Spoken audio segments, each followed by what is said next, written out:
Hey guys, welcome back to some more AFK Arena. In today's video, we're over on the test server, link in the description if you want to know how to get onto it. But we're here because there is a new update. It looks pretty big. I'm liking the look of it, so let's get into the video.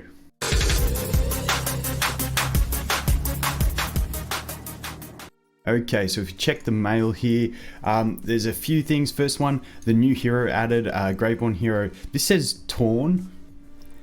On the websites like AFK Guide and AFKarena.net, it says Tome. So I'm not sure which one's supposed to be. Torne sort of looks better to me, so we're gonna go with Torne because it's in the actual notes.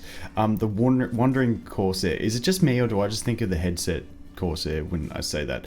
Anyway, that's him above my head there. Looks pretty cool. I've seen some like skills of a couple different Graveborn floating around, which they both looked really OP, but we'll have to wait and see. We'll have to wait and see what his abilities are. I couldn't find them online anywhere, so it's only about 12 hours before it comes out. So we'll cover them in a video in about 12 hours time.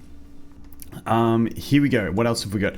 New event, the Abysmal Expedition. This is the one they've been teasing to in their social media posts and stuff like that. Some big tentacle thing coming up from a different realm or whatever it was. Like, we'll wait and see. Hopefully, I'm hoping it's because they're really teasing at it. I'm hoping it becomes like something that's maybe a regular feature, but we'll see how it goes. You got to finish 1540 of the campaign to do it. So I'm gonna hit someone up to borrow their test server account. Is basically where that comes to, because I still haven't pushed mine. But anyway, that's neither here nor there. We get a new voyage, which is nice. This is a big one for people who spend.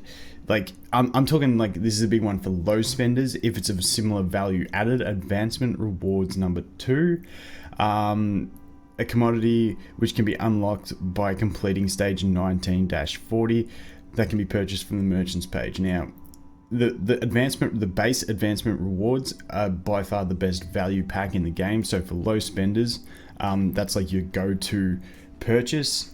The fact that they might have another one is really nice. It'll probably be slower to get the rewards because it's harder to clear the chapters, but they may have more diamonds each chapter that you clear, so we'll have to wait and see how that goes. But we'll check out the value when it does drop, but looking pretty nice in that one. Added new achievements to the achievements feature. Adjusted the damage criteria for the Twisted Realm divisions. Sometimes they still have been a bit weird, the Twisted Realms, where, you know, you could be in Legend, but if you weren't in the top 50, you'd be down in Gold. I think that's what they're referring to. Reduce the difficulty of some campaign stages and King's Tower floors. Changes mainly made due to Leica and Estrada destroying people at the moment. Makes sense. Leica's defense break, that is a big change in campaign. And then Estrada cleaves so hard now, it's ridiculous. Added a player profile details to the server selection interface. Cool beans.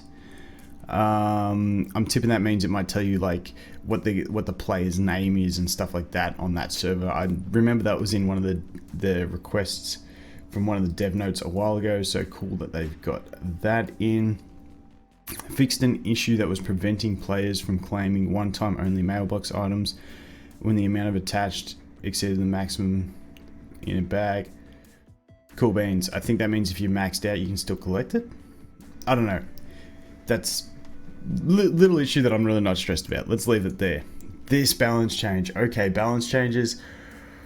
Always like balance changes, but man, Gwyneth. To anyone that was making a Gwyneth account, it's the fun of leveling a Gwyneth account is gone. It's going to be a grind now. Fixed a bug that was causing lightning arrow level 2 to incorrectly stun enemies. I really think if that was a bug, like, so I remember playing my Gwyneth account when I first did. I'm like, wait, my enemies are getting stunned with the lightning arrows, and it's not supposed to be till level 221, I believe. Let's go have a look at. If we go to Gwyneth here, let's take a look at the lightning arrow. Stun enemies. So this isn't supposed to unlock until level 221. I definitely think that should go up to the, I don't know. I feel like having it available from early on made her fun to play with in leveling. Now they've taken that away. and it's just not as fun. It's like you won't get stuns until level 221. So Gwyneth is not really an option now, in my opinion, to level as your carry hero. I feel really bad for people who've like decided to go her as their carry hero, and now they're like at level 180, and you're just going to be trash until 220. So 221. No, 220. No, 201. 201 is when that unlocks. Yes, 201, and then this one's 221. So yeah, 201 is where you're going to get that, which, you know, like, she's my girl. I'd rather them just have it as a feature. So that kind of sucks, but like, I guess it was a bug, but it felt like it was meant to be, because it's now you don't actually get her to be functional, is the essential part of it, which kind of sucks. But on another note, Gwyneth did get a buff in the next one with Estrada knocking back enemies, further increased the knockback distance of the ability Ridicule, which is really nice, because that's always been my issue with Estrada. A lot of people had been using her in game. I remember when I first tried her on my Gwyneth account that I just basically couldn't get them knocked back far enough to stun, and sometimes she still doesn't. But now that it's going to knock them back that little bit extra, Estrada is just an absolute beast now. Like, that was the biggest change they could have made to her to buff. So now I'm really pumped to build Estrada on my Gwyneth account.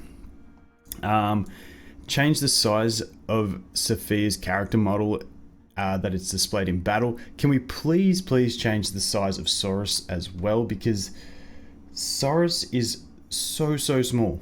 So small. I don't actually, do I have him here? Do I have him on this account? I don't think I pulled him. No, I didn't pull him.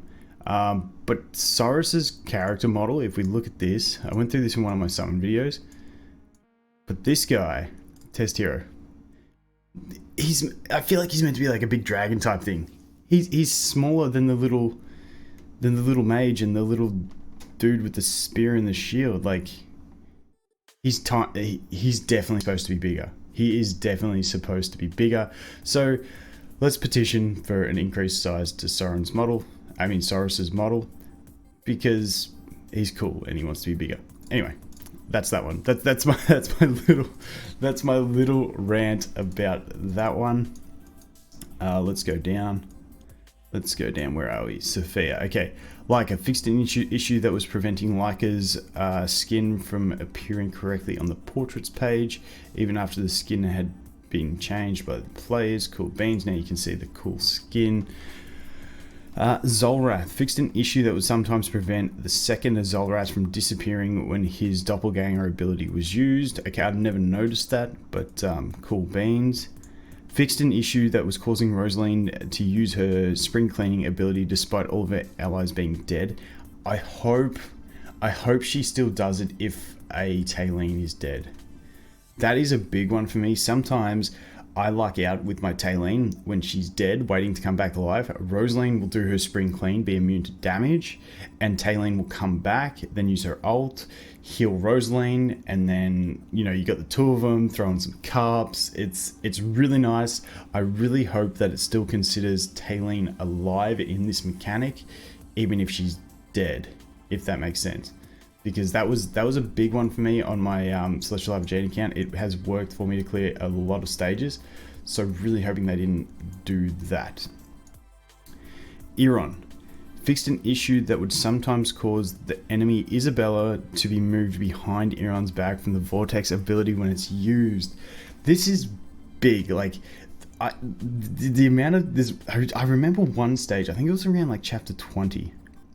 It may have even been on camera when I was doing it, but I kept trying to, I had Iron in the front row, I was grabbing the Isabella from the top, and she was dragging and going behind him and turning around, and I had to play the RNG of whether Iron would turn around and attack Isabella or stay forward and attack the other two. It was really frustrating. So for the people who know about that bug, rejoice, because it's really nice, because that it was only Isabella that ever did it as well. Okay, Nara optimized the visual effects of Nara's animations and increased her character model resolution. That's not bad. I'm pretty happy with the way they're going about the character model resolution increases. Let's go take a look at Nara at the moment. Where is she? Where is the Nara? There she is. yeah, she's a bit like, okay, I put a filter on my thing, on my gameplay, on the on the videos that it sharpens it up. But if you're looking at Nara right now in your game, you know that Nara's a bit blurry. So I'm all for crisping up all these designs. I think it's a really good idea, and I'm pretty pumped for that. So big update coming.